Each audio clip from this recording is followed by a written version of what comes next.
សួស្តីអ្នកនរគ្នាហើយនៅក្នុងវីដេអូនេះយើងនឹងនិយាយពីការប្រើប្រាស់ style style នេះគឺយើងប្រើប្រាស់ដើម្បីកំណត់នៅ style ដែលយើងត្រូវការប្រើដូចជាអក្សរយើងអាចដាក់ឈ្មោះ style របស់យើងដូចជា heading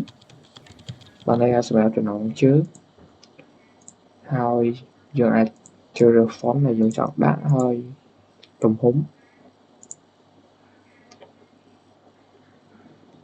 ហើយយើង create style ពេលនោះយើងនឹងមាន style heading មួយហើយ style នៅពេលដែលយើងបើអក្សរហើយយើងចូល typography យើង click លើនេះវានឹងចេញឲ្យជ្រើសរើស style នេះគឺជា style ដែលយើងមកបង្កើតអំបញ្ញមិញនេះគឺ heading ទំហំ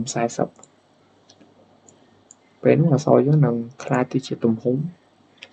ដែលយើងបានដាក់គឺធ្វើបែបនេះគឺងាយស្រួលក្នុងការ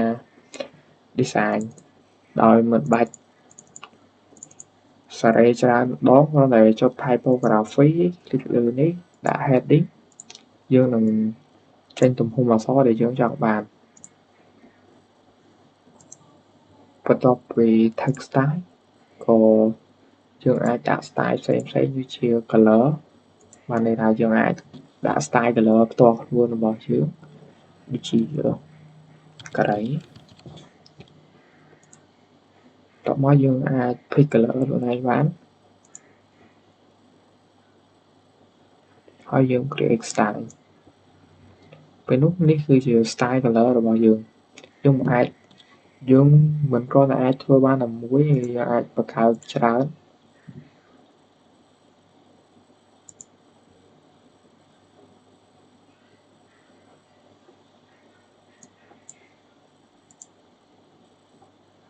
ដល់ពេលដែលយើងបាន style ពីរនេះហើយគឺ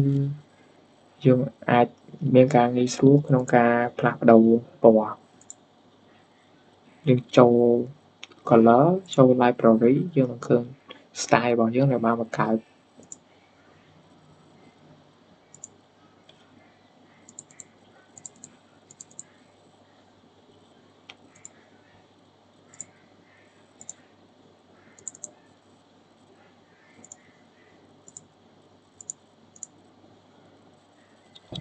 នេះគឺជាការ